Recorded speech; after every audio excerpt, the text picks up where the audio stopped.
Program content is the sole responsibility of the producer and does not necessarily reflect the views or policies of CATV2, Oshkosh Community Media Services, the City of Oshkosh, or Time Warner Cable.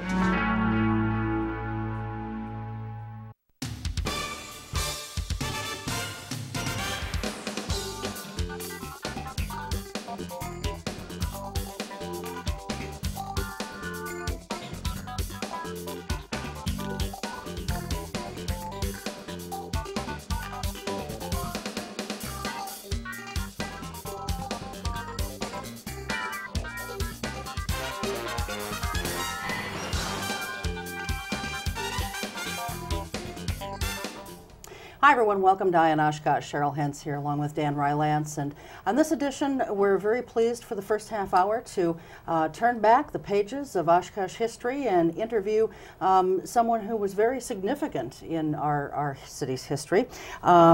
She is Jessie Jack Hooper. She was born in 1864, died in 1935. I must say you look very good for someone who's been dead for like 74 years. Yeah. And now you may say, well, if she died in 1935, what's she doing here? Yeah. Like the ghost of Christmas Past took Ebenezer Scrooge on a trip down memory lane, Jessie Jack Hooper is going to take us down a similar path this evening. So welcome, Mrs. Hooper. Yeah. Well, thank you. Yes. I'm just delighted to be here. We appreciate your being here. With the miracle of television, we're going to tell your story this evening. You are some might call a suffragette. You never liked that word, though. You prefer suffragist. We prefer suffragist. Okay. The suffragette was used primarily in England by the women like Sylvia Pankhurst, who were relatively violent in their push for the vote in England. And we in America preferred suffragist for a couple of reasons. One, because we felt the ETTE ending was sort of like a diminutive, and we felt also that for us to get the vote, we had to have male support. And we had to have male suffragists supporting women's suffrage for us to get the vote at all. And so we preferred the term that both men and women could use, suffragist. Okay. Actually, my husband was a suffragist before I was. Okay. So I took, from my earliest days as a suffrage person, I believed that it was not a kind of a gender-neutral term, not one that was just for women. And of course, your husband was quite a historical person here in the city as well.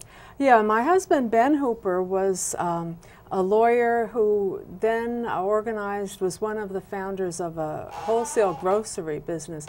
His father, Moses Hooper, was very famous and was a lawyer, worked for the Kimberly-Clark concern up in Neenah, and actually argued a case before the Supreme Court when he was 92 years old. So wow.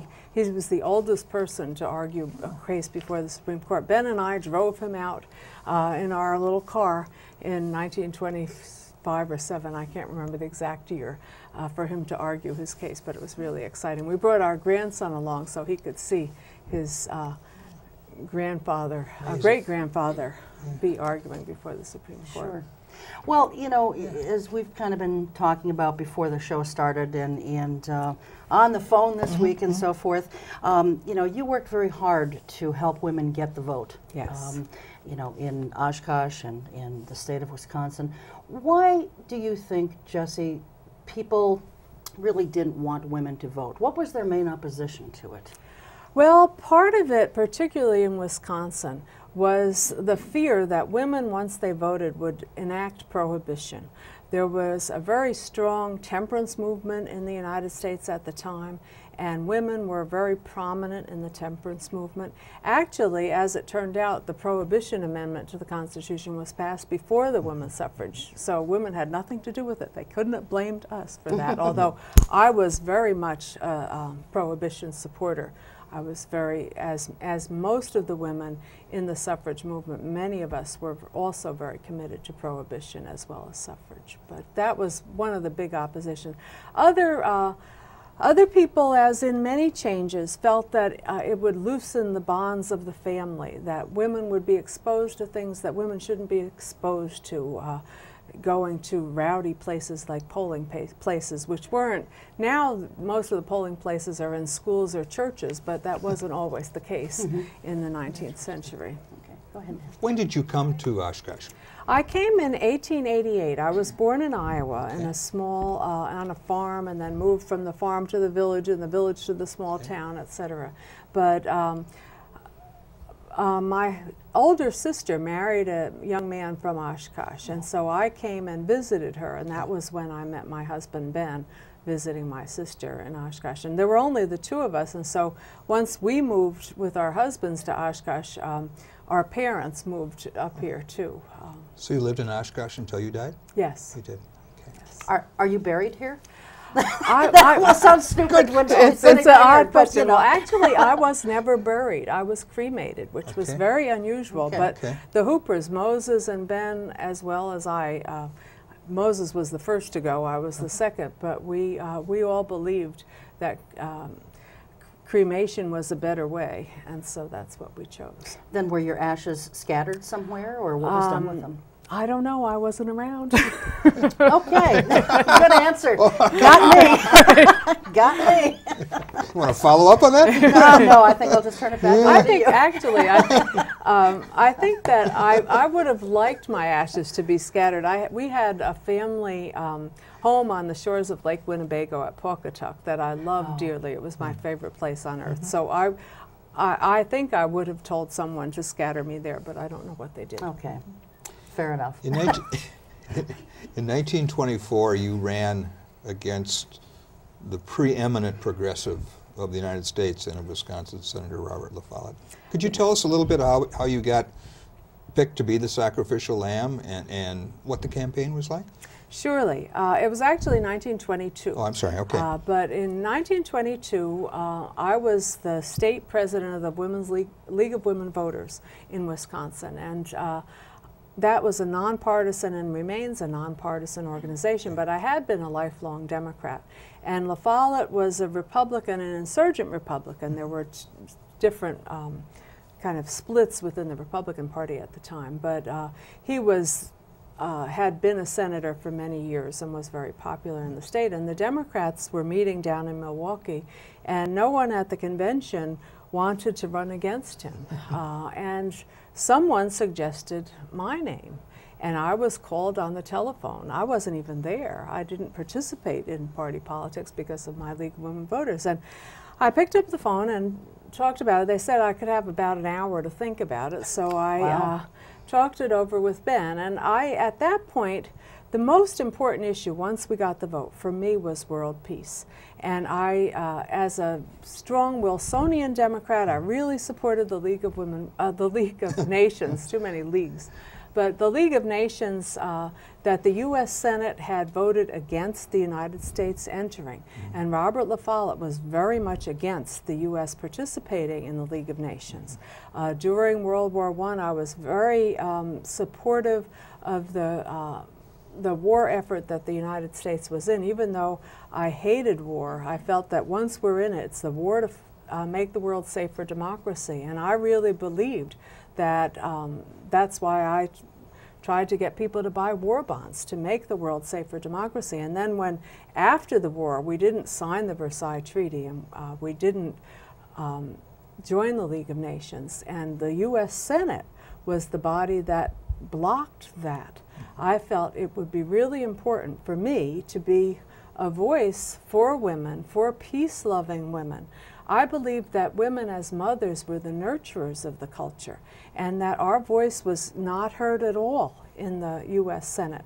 So if I could, by some chance, defeat Robert La Follette, I would have loved it. I would have really appreciated the chance to be the first woman in the U.S. Senate and to bring that peacemaker's voice to the Senate. So I thought about it and I said, well, I pushed so hard for the rights of citizenship, for the right to vote. I should also accept the responsibilities of serving as an office holder when I've been asked. So I decided I would make a run for it, and I gave it my all. I campaigned throughout the state, and found I really enjoyed campaigning. I had done a lot of public speaking for suffrage, and it was interesting and different to be speaking sort of for myself. But I enjoyed the campaign. And the Democratic Party wasn't wholeheartedly in support of me because I was a dry Democrat, and most of the Democrats, particularly in the Milwaukee, was not known as a dry city, and they pressured me some to give up my dry stance, and I refused. I said, if I'm to run, I'll run as who I am, and that's a dry Democrat. I actually got more votes than any of the other Democrats running in that election for a statewide office, and I think it was my connections through suffrage. A lot of women did support me who had known me through the suffrage movement, and I think that the election was a good experience in that when it was over, I felt that I had shown that women could conduct a competitive race, maintain my dignity. I was never heckled or made to feel put down in any of the speeches that I made all over the state, and the news people were very respectful, so it was, I think, altogether a good experience, though a disappointing one. Did you debate La Follette? No, he pretty much ignored me, which I thought was really interesting. He had been a strong supporter of women's suffrage. We could always rely on him for supporting women's suffrage. His wife was very active with me in the Wisconsin Women's Suffrage Association in that era, and so we had a falling out kind of in the World War I era when Senator La Follette was very much against the U.S. participating in the war, and I disagreed with his stance at that point. He sent his wife and his daughter and several of my former suffrage colleagues out to campaign around the state. They never mentioned me specifically, but I think he was really trying to push for the women to continue to support him. But he never mentioned me in any of the speeches or you know, railed against his Democratic opponent. He actually went to Minnesota right before the election and campaigned against Paul Kellogg, who was the senator in Minnesota who had put him down in the Senate when he was a voice against the U.S. in the war.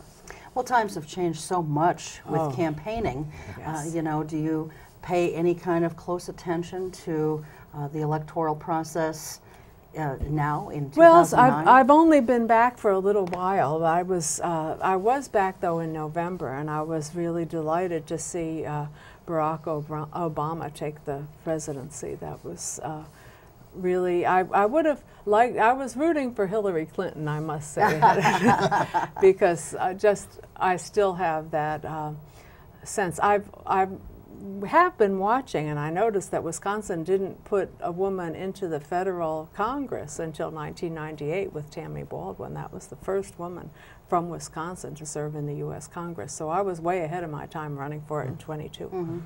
Well, you know, you're such an admirable person, and you know, I've heard what you've said about running and that you should just put yourself out there and stand up for what you believe in.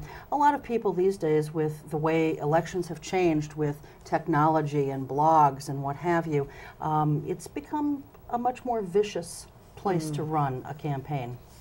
What would you say to people who are maybe staying away from it because of that viciousness? What wisdom would you bring forward from the past to the future and the present? Well, I always thought if you don't stoop to that level, people may rise to yours. And I would really think that the issues are so important. I really felt that I was running on a platform. I had a very well-developed platform. Peace was my #1 issue, but I had a point of view on tariffs and all sorts of other issues that were big in that era.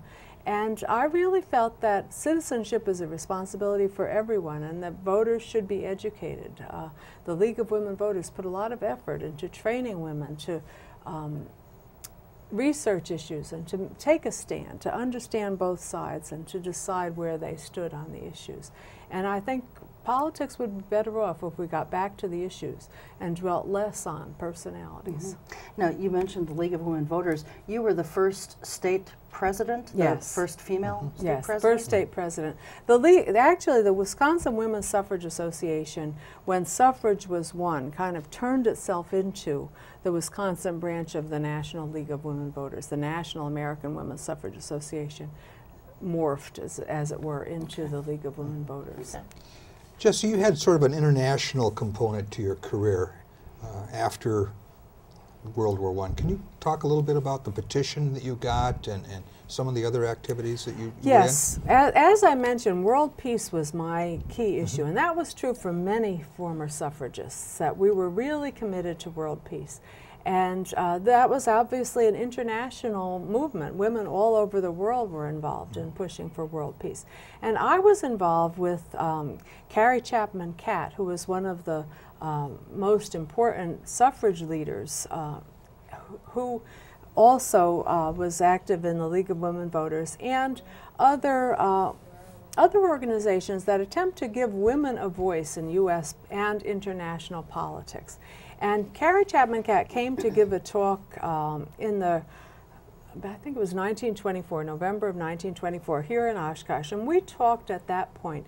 And there had been a very successful organization in Washington of representatives of all the big women's organizations like the YWCA, the General Federation of Women's Clubs, the League of Women Voters, the American Association of University Women. All these big kind of mainstream women's organizations would get together and talk about the kinds of national laws that they would like to see passed. And we thought it would be good to have that on a that same kind of getting together of women's organizations to talk about peace, because many of the women's organizations, I was very active in the General Federation of Women's Clubs and the League of Women Voters, and both of those organizations had made statements about the United States entering the World Court, pushing for world peace, etc.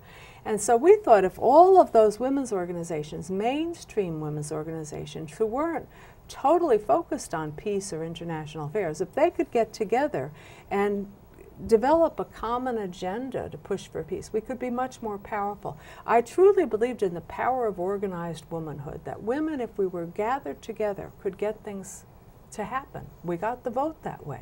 And I thought maybe we could get world peace that way. So Kat and I decided to have a meeting. We held it at the League of Women Voters Convention the next spring in Buffalo, New York.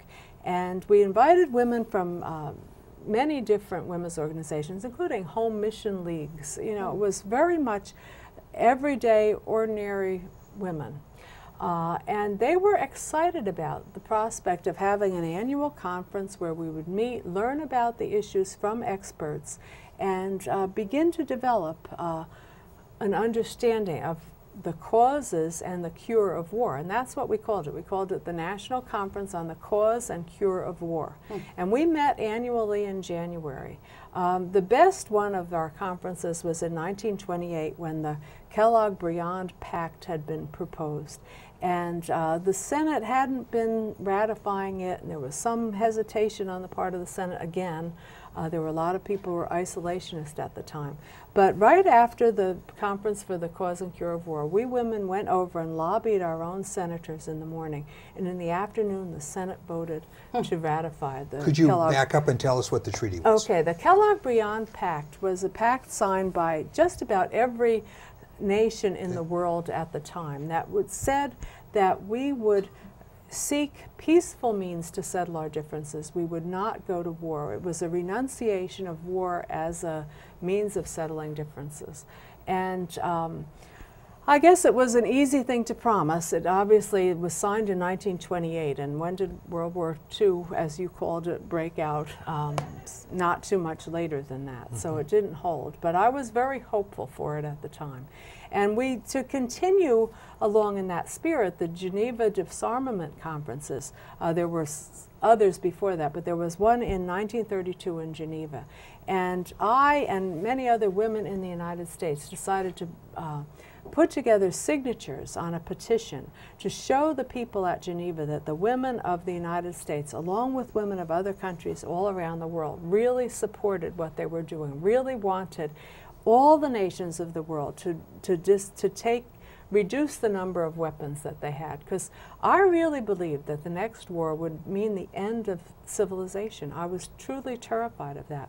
I saw how much worse the weapons were in the Great War, as we called it, than they had been in the Spanish-American War or the Civil War when I was just a baby.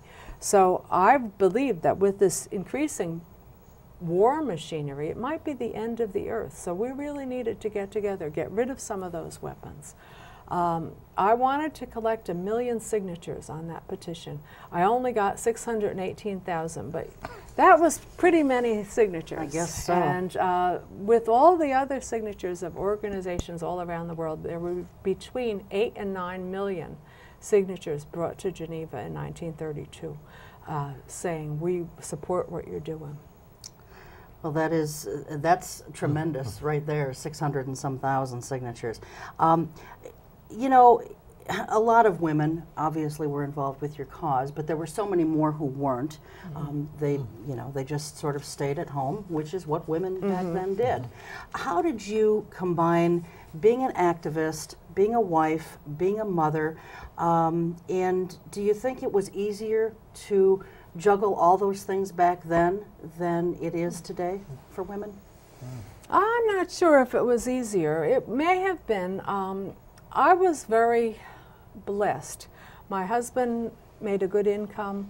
My father went into business with my brother-in-law, my sister's husband, and they had a good income. So I was well set financially. I actually had help in my home. I was able to hire a secretary. I was never paid to be the League of Women Voters president or to run for Senate or anything like that, but I actually had enough money to pay an old friend of mine from Iowa to come and serve as my personal secretary for the last 15 or so years of my life. So it was easier perhaps for me than it might have been for some other women who had more stake in funding their own families. I did believe that women, though, should work, and I did work in Bemis Hooper Hayes, my husband's wholesale grocery business. I worked part-time. He gave me the title of vice president, and I was involved with personnel issues, and I was always a very practical person, and I really understood finance and understood issues of the real world, so to speak. We're running short of time. For our viewers, what do you think our viewers should what would you want our viewers most to remember Jessie Hooper for? I would want them to remember her as a person of integrity who really put her life where her principles were, lived out her principles as best she could, tried to make the world a better place. I started right with my community. My first activism was through women's clubs, trying to build playgrounds, build a sanatorium for tuberculosis patients that could be close enough to town. So I think that they say all politics is local, and I certainly started local, but local issues are also linked to worldwide issues like world peace. And I hope that the women of today feel they too can make a difference. Because I felt during my lifetime, my efforts were making a difference in my community and somewhat in the nation and the world. It's harder, I think, to feel that you can make a difference today because the world seems so much larger. We're so much more aware. You seem so much more aware of everything today. Did you ever reconsider your support for World War I as you got older? In some ways, yes, because some of the charges that my opponent in the senatorial race put against the war, that it was companies getting rich, I understood were munition makers. Right, yeah, munitions makers really cleaned up on that. But I always felt that in any war, no one really wins. There's so much death and so much destruction. And I felt that this war could be a war that would end all wars, but then I understood later that that was really impossible, that war will never end war. I still think I would have supported it, but I would never have supported the second one. We have, in the few minutes left, like to switch from your historical role as Jessie Hooper to a little bit about Dr. Helen Banyan. So maybe you want to go ahead, or? Well, I would just like to thank you, Jessie, for paving the oh, way. that's better. That's good. Yeah. For you know, for women to not only have the right to vote, but you know, to follow in your footsteps and run for office, and you know, do so many of the things that we see women doing in our political system. So thank you for the inroads that you've made for all of us.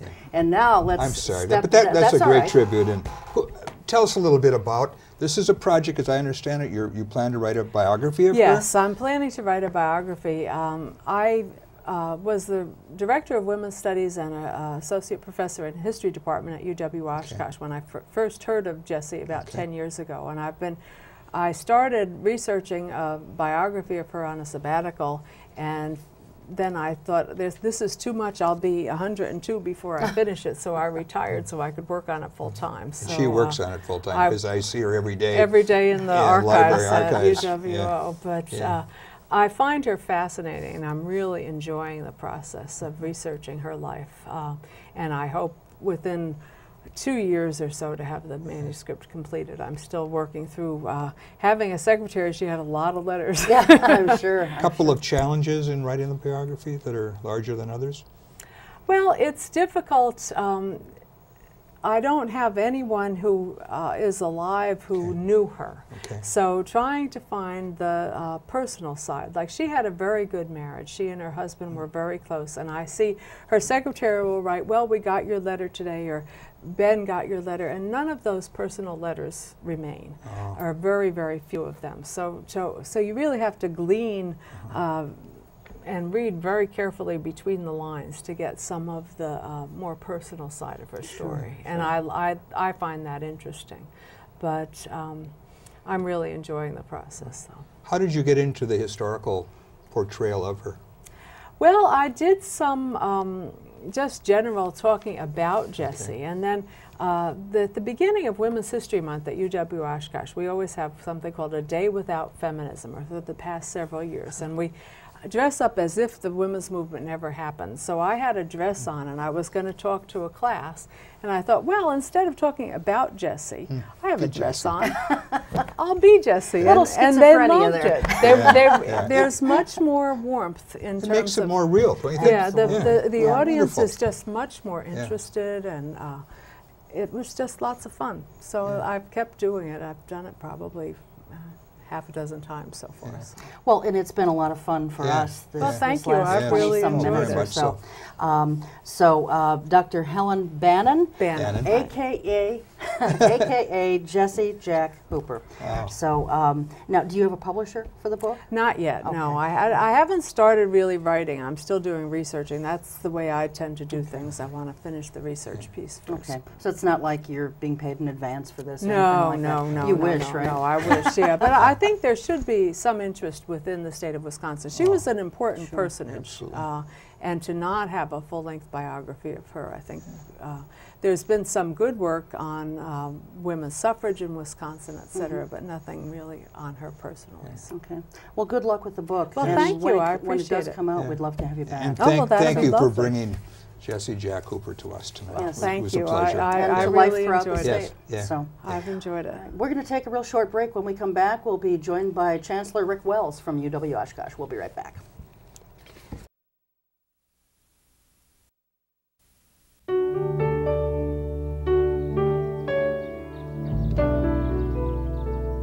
Dear Mom and Dad, well, I finally have some time off, so I'm writing to tell you that I'm doing well.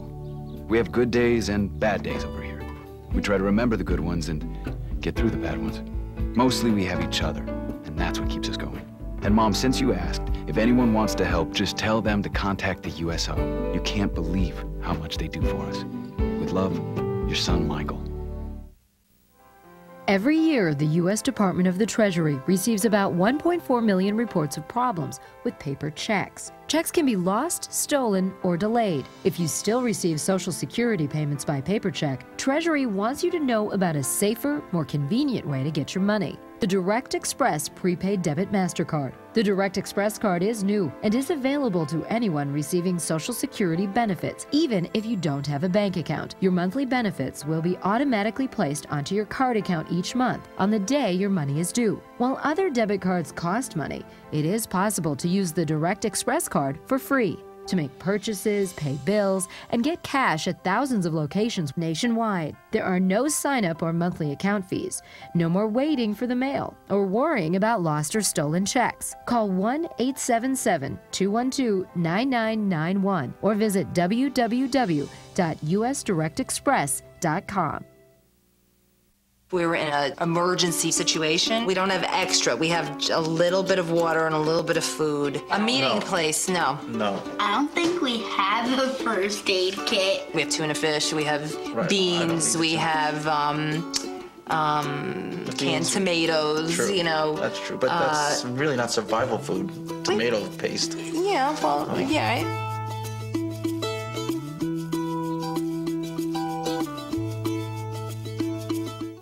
Sorry. I know. And welcome back to the second half of Oshkosh. Chancellor Rick Wells from UW-Oshkosh is here with us now, and you recently testified before the Joint Finance Committee about the role of higher education and what role it plays in the economic situation that we're in, and probably even in the recovery of it. So we want to talk to you about that a little bit, but you know, part of our economic situation has affected the budget process. And you know, 2 months ago, we're taping this on the 16th of April, 2 months ago, the governor unveiled his proposed biennium budget. I don't think for higher education it was as doom and gloom as some thought, but it still has some, well, it depends on your perspective, you know. For certain schools it wasn't. You know, what does it mean for UW-Oshkosh or the UW system as a whole? Well, let me quickly start with the UW system. The total amount of budget cuts for the UW system is $174 million. And in all honesty, we were expecting it was going to be in the $100 to $120 million range. And right toward the end, and preparing the budget and a downswing in the revenue projection of the state, the governor added additional cuts on everybody, including UW system. For UW-Oshkosh, that's about a $7.7 million cut. Now these are cuts that are based upon the way the budget is at this point, without determining what the tuition increase is going to be. So if the tuition increase is in the 5.5% to 6% range each year of the biennium, then for UW-Oshkosh the cut would be reduced by about $2 million. So that's still to be determined by our Board of Regents, and everyone's trying to keep the tuition increase in a modest range. So that's the kind of nuts and bolts of what the cut means. And yeah, it is, obviously it's difficult. And particularly for UW-Oshkosh, where we've experienced an enrollment increase over the last several years of about 1,000 students, and we have increasing demand, for the university. We think our enrollment next year will be, it's a little hard to tell because of the nature of this particular recession. There's kind of countervailing things going on, but we believe our enrollment will probably be slightly up next year. So it really makes a challenge for us to be able to continue to provide the kind of quality educational experience we want for our students when we have to cut, somewhere as much as $7.5 million or so from our budget. So on the other hand, in our particular situation, we've been doing some things quite well in terms of our strategic and operational planning. You do have a rainy day fund, really, don't you? Yeah, we do. And the rainy day fund is really something I'm glad you asked that. I wanted to talk about that because it's considerable. Yeah, well, it's something we'd rather not use for the rainy day, and it was generated basically by a lot of innovative and hard and creative work by faculty and staff on some interesting programs that we've been doing that's allowed us to make some money, so to speak, and reinvest it. And also, in this case, we were in a position where we're able to use that now to help soften the cuts. Because it is raining. It is raining. As I like to say, though, unfortunately, it's not a 100-year flood fund. But I hear you. And that helps us a bit, but it still means things are going to be tight and tough for us, as everybody else in the state, obviously. I understand. Yeah. Right. One of the things that I wanted to ask you about here, Chancellor, is in the past the university's priorities have been direct instruction, student academic support, and campus safety. Now, with the budget cutbacks and things getting tighter all the time, are those still your top 3 priorities? And if so, how will you fund them? And if it's changed because of the budget situation, what has been the shift? Yes, those were the priorities that we've tried to maintain through several budget cuts we've had over the last several bienniums. We had a good situation last biennium, or the biennium that we're in. We actually had a budget enhancement, which allowing us to recruit additional faculty, and now we go into another period we're going to have a budget cut. So those still will be our priorities. We did a survey that got a lot of attention and was very helpful. We had almost 500 people give us ideas and advice on ways that we might be able to, cut greater efficiencies, what we should protect, ideas for maybe how to enhance revenue and things of that sort. Who did you survey? Well, it was open for anybody, the faculty, the students, the alums, the general public. And it's something, that survey is available on our website, and it's very interesting and it's very helpful to the decision makers. There's a lot of people that have responsibilities for a budget in a university. It's not just one person or 5 people. There's probably a good 100 people that have significant budgetary responsibility in a university. So they're looking at all that information and the kind of things that we've done in the past. So those are still the priorities. But what we got back from the survey from faculty, which I thought was a good point, that you're trying to protect mission central things that we do as a university. And of course, our major mission central function is instruction of our students and moving our students through the curriculum and trying to make sure they can graduate on time and things of that sort. But also, we have a major mission function for research and scholarly activity and creative activity and service, to the broader community. So part of the feedback was, well, that's important, but let's not forget these other important mission central functions that we need to do our best to try to support even in tough times, because they help influence the quality of the instruction that our faculty and staff are able to provide for our students. So yeah, they'll continue to be the priorities. Again, there'll be there will be fewer sections for students to choose from, so the richness of the curriculum will suffer. There will probably be slightly larger classes, but our goal is to keep the seats in the classes for our students, make sure that the major courses for continuation towards graduation are available for them, so that the required courses get a lot of priority in a situation like this. And I'm confident that we'll be able to do that. Now, this doesn't mean that we're not going to, everything's going to be fine and the quality is going to be exactly the same. But we don't want to give in to the fact that everything's going to fall apart. And we're trying to approach this in thoughtful, careful, honest ways. We're trying to be honest about what the costs are, and also at the same time pay attention to doing our jobs. I know you mentioned that you're thinking enrollment's going to be up in the fall, and that's a very good thing.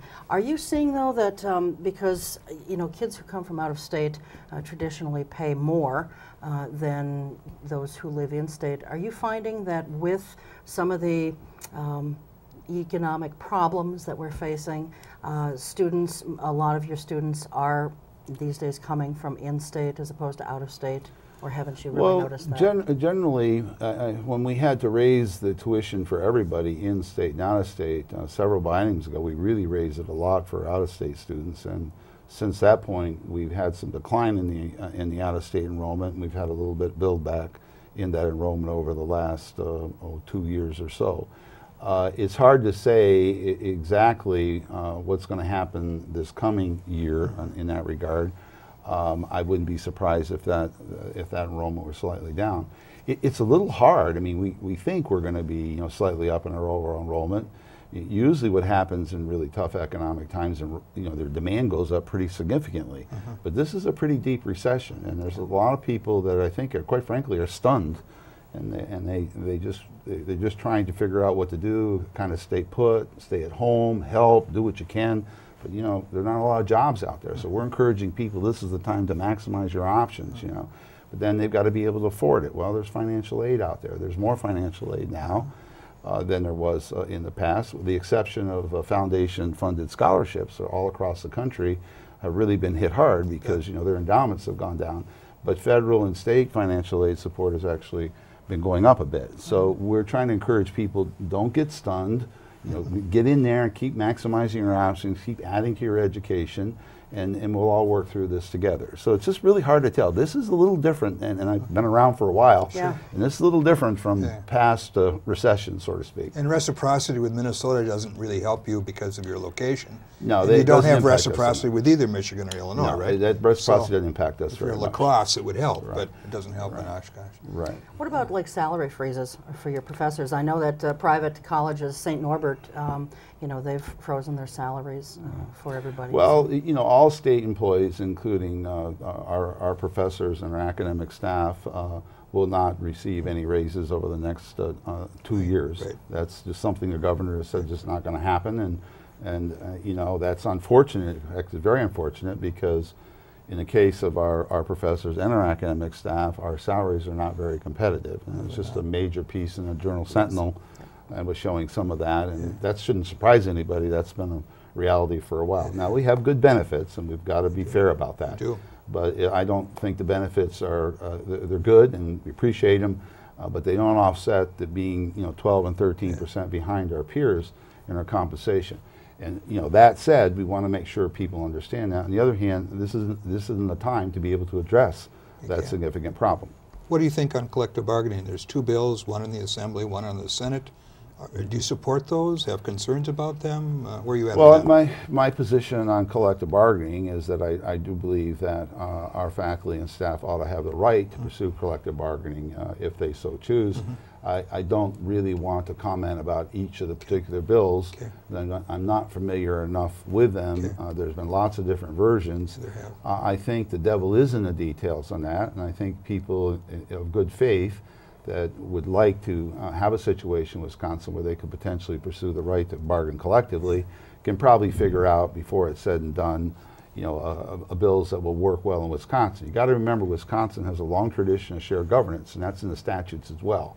And so we're a little different than some other states in terms of bringing in collective bargaining, the right to pursue collective bargaining in Wisconsin because of this long tradition of shared governance that are in our state statutes. So there's some issues there and so on. But you know, what I'm hearing is there's a real good possibility that enabling legislation will and you pass. Support obviously the enabling legislation. Well, I support the principle. Yes, very much. But the details concern you. The details, you know, they. Do you want your own bargaining unit on this campus? Well, I mean, those are some of the issues. Yeah, it is a serious one. Without taking any particular position one way or another, we have a wonderful and a very diverse system of higher education here in Wisconsin. A research university, a urban research university, then you've got the UW colleges, you've got 11 comprehensive universities, and so there's issues. So should it be set up so that they could have bargaining units for just, you know, the academic staff across the system and the faculty across the system, or should it be allowed campus by campus? Those are key issues. It gets pretty complex. So. Well, there's no question, Chancellor, that higher education costs money, both to offer it and to participate in it and obtain higher education. And yet, as your testimony was given to the Joint Finance Committee, higher education is going to play a role, probably a very significant one, in our economic recovery. Tell us how you see that working. How does that go? Well, when I provided the testimony, I was trying to accomplish a couple things. In my time, maybe in the last 10 or 15 years, I've seen a real kind of sea change of more and more people understanding the importance to economic development and recovery and the vitality of a research university. It's, you know, that's I think become better understood. But what's getting lost in all that is that comprehensive universities, and I like to refer to them as the greater Wisconsin public universities and colleges, you know, the college universities above and beyond Madison and Milwaukee, also have had a very significant role in economic development and recovery. And in a way, my testimony was to demonstrate that at 3 levels. At the level of workforce development. You know, typically we don't like to talk about a workforce development role for 4-year institutions and graduate institutions and so on, but we do. And our curriculums are set up and designed in ways that clearly help with the workforce development needs of now and in the future. The challenge is for us to make sure that we're aligning our curriculum with what those workforce development needs are. So in my testimony, I gave many examples of that. And then the next level is we impact a business enterprise. At Oshkosh, we have several things that we do that help enhance and strengthen business enterprises. The Wisconsin Family Business Forum, for example, is one of those that helps people balance family and business. And being brought up in a family business, I know what that's like. And that's a service we provide, the small business assistance programs that we have as well. The Center for Community Partnerships, which puts faculty and student talent and trains them, and they go out and they work for as paid interns and consultants for major and small companies throughout the valley. We have a great example of that now. We brought a business here called Yahoo. I don't know if you've ever heard of Yahoo, but it's a Fortune 500 company, and we have a tech support center here now at Oshkosh, only one of 4 in the world, that employs 35 of our students working part-time, make about $10,000 a year, and provide them a computer, and they get to put that on their resume. So we're helping Yahoo, but we're also helping our students get some good experience with a Fortune 500 company. And someone once said to me when we were announcing that, is that there's 17,000 employees, and said, Yahoo employees need technical assistance? And the Yahoo people said, yeah, they do. Yeah. So, and then lastly, how we're helping bring the region together through collaborative organizations of higher ed institutions and businesses and things of that sort. So I was trying to convince the legislators in Madison that don't forget the greater Wisconsin public universities and colleges. They serve 100,000 students of the 170,000 UW system. They're serving and located in places where over 60% of the population of the state is, and they're very, very important and essential, and they're facing $85 million of cuts. So, you know, we are part of, and always have been part of, the economic development and economic recovery of our state outside of Madison and Milwaukee. So we give balance to the whole rest of the state. And it's very easy to get lost. A lot of times we refer to ourselves as outstate, you know. And being brought up in New York, that's what they used to call us in upstate New York, outstaters, and North Country people, things of that sort. Sure. And it's kind of like, who's up there? You know, type of thing. So that was the points that I was trying to make with regard to that particular testimony. Well, and the university's involvement in New North is also probably part of that third component that you were talking about there. But that is a significant thing, because that's bringing everybody together, you know, industry, education, and not just higher education, but education at all different levels. Right, so. Yeah, and all the workforce development professionals, you know, all working together on behalf of our region. And that it really is starting to, I think, have an impact. It has a lot more visibility now. I think people are less threatened by it. They wonder what we were going to do. And I think we've shown that we're adding value. We're not trying to replicate or duplicate or take over anybody's territory, but really get people communicating with each other, aware of each other, working collaboratively, things of that sort. Sure. A plea for humanities. I just want to read this to you and let you respond. We live in an age of moral nihilism. We have trashed our universities, turning them into vocational factories that produce corporate drones and chased after defense-related grants and funding. The humanities, the discipline that forces us to stand back and ask the broader moral questions of meaning and purpose, that challenges the validities of structures, that trains us to be self-reflective and critical of all cultural assumptions, have withered. Well, that's a pretty dramatic statement. I think that one of the things that we're trying to do at UW-Oshkosh and UW system is we're in the forefront of a national movement called LEAP, Liberal Education and America's Promise. One of the major purposes of that is to point out the importance of a good liberal education, meaning, you know, we want to graduate talented, liberally educated, technologically skilled global citizens who know when to vote for the Republican, when to vote for the Democrat, when to run themselves. Sure. And that what we mean by that is that in terms of being liberally educated, you're good creative thinkers, critical thinkers, that you know how to work in groups, you have good math literacy, you know how to write, you know how to have an understanding of the world beyond yourself, both within your community, within your state, and globally. And that these are very, very important things about an educated person. And it's not just for having an educated workforce, but even more importantly, an educated citizenry, particularly in democracy. Sure.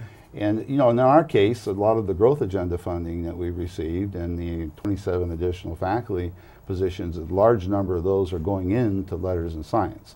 Now, they are also focused at some of the high demand majors and areas, and by the way, I see science as a liberal discipline too. Liberal education. So yeah, but you're right. I think with all the attention and all the focus that is on the importance of higher education in our economy and in training the workforce and in more public and private partnerships with corporations, it has raised concerns that universities are becoming something that some people have some serious concerns about. So the business doesn't have any ethics. That's the charge. Do you teach ethics in business school?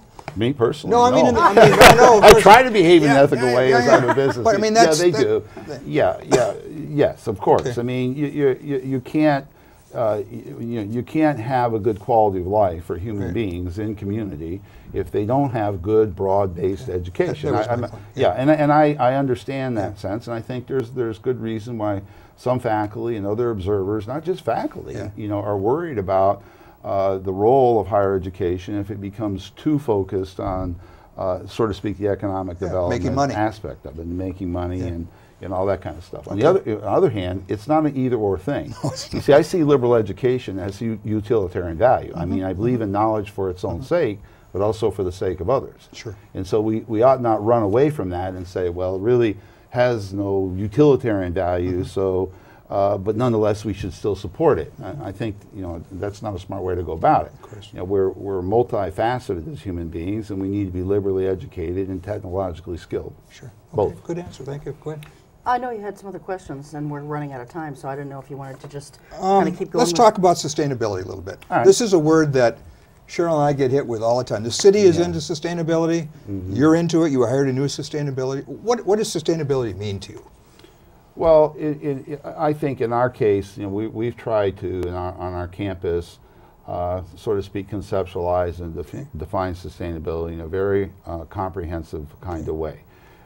In my feeling, a lot of sustainability is grounded in a commitment, for example, to social justice. Now, not just in terms of being just in how we do things in the here and now with each other, within our communities and between countries of the world and peoples of the world, but also for the generations that are yet to be here. So this idea of being concerned and being just to make sure that when we exit the world, there's something here of beauty and value and resources that are replenished and not all exploited and things of that sort. So to me, it has that kind of feature. It also, in our case, in our campus, we refer to sustainability operationally and how we do things in the campus, our facilities planning, how we live and how we use resources.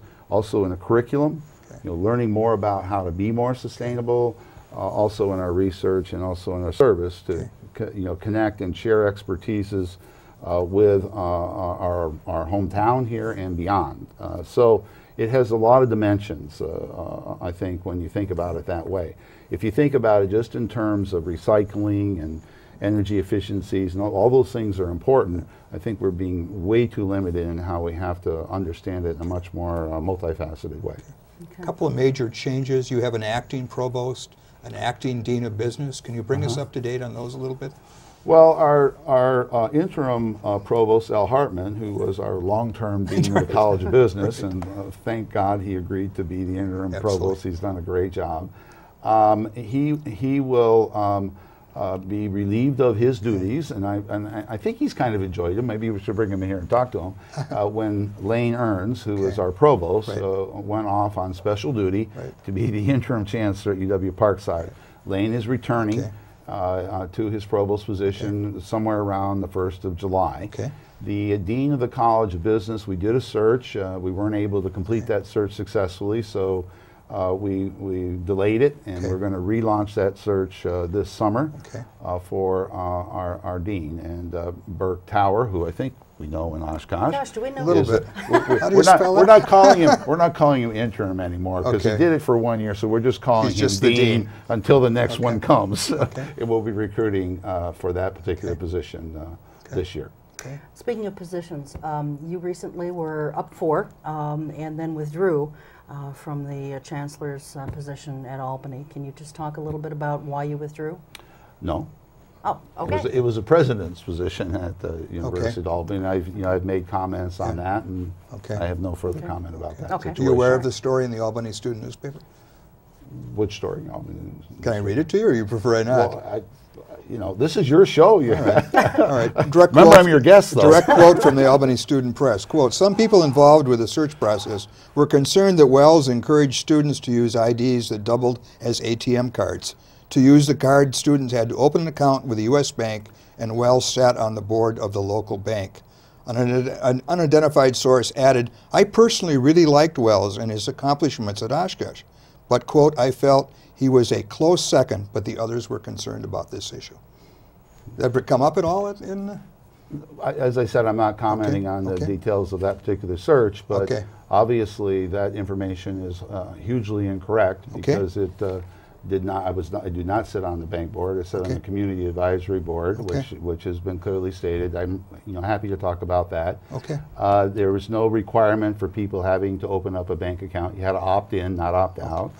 And it's an initiative that was brought to our student affairs vice chancellor and our business vice chancellor by student affairs people and students that wanted one of these all-in-one cards, which are now very prominent throughout the country, and I recused myself from all of that. So it's thank you. Simple enough. Okay. Well, you had asked a question earlier about, now I jotted down the name here, Tank Johnson. Oh, the fun question. Yeah. Tank Johnson was a really popular center for the Oshkosh North basketball team. A good player, did well in the tournament, and announcements were made that he was going to the University of Wisconsin-Green Bay. Now it's going to be delayed because of academic concerns a little bit, but my question is, did UWO ever express any interest in him? You have to ask the coaches. I don't get involved in recruitment of student athletes. But you're a good basketball fan. Well, I like basketball. My sources tell me they never expressed any interest in him. Well, I don't know the reasons. I don't know that's true, but he's a nice young man, a very talented athlete, and I think he's eventually going to do a really good job. So he's Oshkosh is very proud of Tank. We are too. That's a good answer. Excellent. 3 cheers for Nice Tank. recovery. God, guys. All right. Well, that's going to do it for us. Thanks so much for being here. We Thanks appreciate for it. inviting me. It's always good to come. We are facing challenging times. There's no question about it, and you guys seem to be on top of it, and I think we'll come out of this. It may not be as quickly as we got into it, but who knows? And we'll come out of it. Good chancellor should stay. Yes. Well, thank you. I appreciate that, but we'll stay the course. All right. Well, thanks again, Chancellor. We appreciate it. Thanks, Cheryl. Thanks to you and the crew. And as always, thanks to you at home. We'll see you next time. Until then, take good care. Keep your eye on us. We've got our eye on Oshkosh.